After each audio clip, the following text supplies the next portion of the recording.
Olá, meu nome é Matheus Lorenzon, sou discente do programa de pós-graduação em Educação da Universidade de Passo Fundo e irei apresentar o trabalho intitulado De objeto de tutela a sujeitos de direitos, percursos históricos da institucionalização da infância. Esse trabalho foi escrito em colaboração com o professor Luiz Marcelo e com a professora Cleci. Ele é um desdobramento de uma pesquisa que está em andamento na universidade que visa identificar as possibilidades de tornar as práticas investigativas algo cotidiano na educação infantil. Devido à dificuldade que muitos professores têm em desenvolver essas práticas, nós elaboramos algumas hipóteses de caráter objetivo e subjetivo que justificariam isso. Entre essas hipóteses, nós pensamos que o ethos institucional da educação infantil, o percurso histórico da educação infantil, ela acaba sendo um elemento inibidor. Então, o objetivo do nosso trabalho, ele consiste em realizar uma reconstituição histórica dos processos de escolarização das crianças. Nós trabalhamos com uma ideia que a infância, como uma categoria social, ela não é transcendente à história da humanidade, mas ela foi produzida.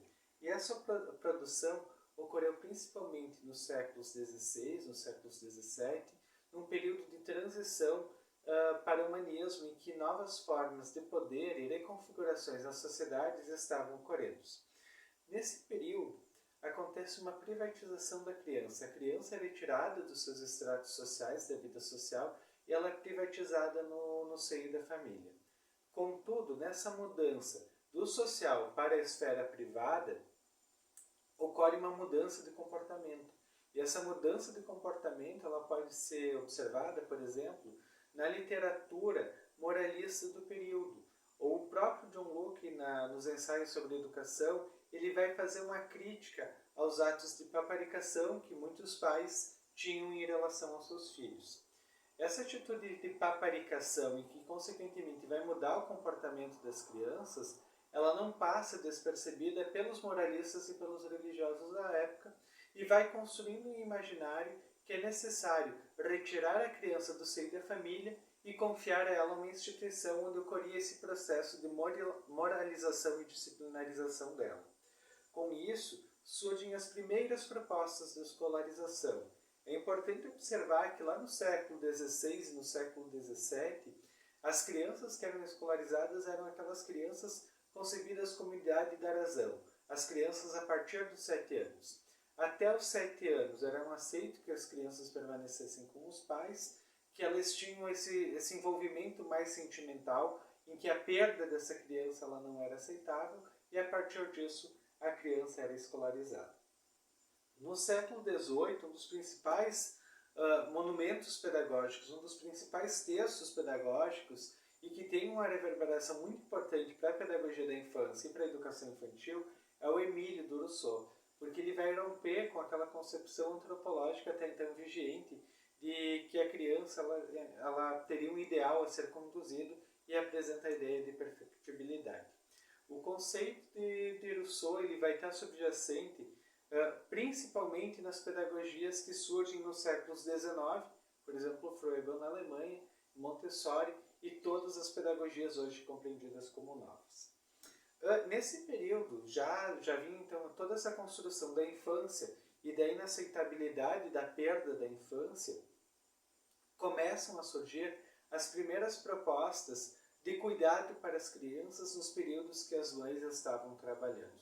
Então já se começa a assistir um movimento incipiente de industrialização, que as mães saem do seio familiar e vão trabalhar, e torna-se necessário escolas para que se cuide as crianças a fim de combater o morticídio ou a morte delas. Surgem as escolas de tricotar, na França surgem as primeiras creches e especialmente na Escócia as escolas do Robert Owen, as escolas de caráter.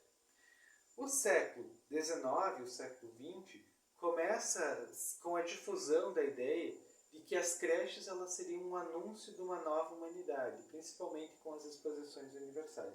E é por meio das exposições universais que surge no Brasil republicano as primeiras creches. A ideia inicial era de que essas creches elas trabalhariam a infância como o futuro da nação, uma criança que por vezes era concebida como perigosa e por outras em perigo, e que justificaria então todo um paradigma judiciário, policial, assistencialista e médico higienista com essas crianças.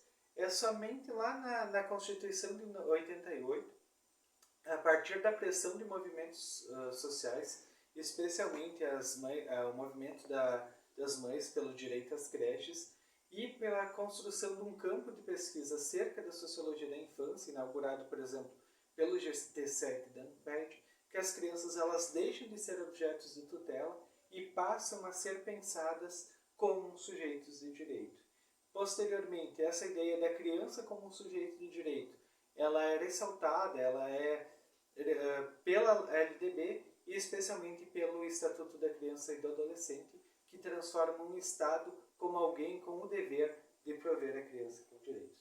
Por meio dessa revisão histórica, o que se pensa é que todo esse período, toda essa história da educação infantil, ela acabou constituindo um ethos que ainda se reflete no contemporâneo, por meio, por exemplo, da organização dos espaços arquitetônicos, e se torna necessário objetificar esse ethos, pensar e refletir com ele, para que a partir dele ver as concepções antropológicas que ele está assentado e a partir disso discutir novas proposições acerca da necessidade de mudar os modos com que se trabalha com as crianças.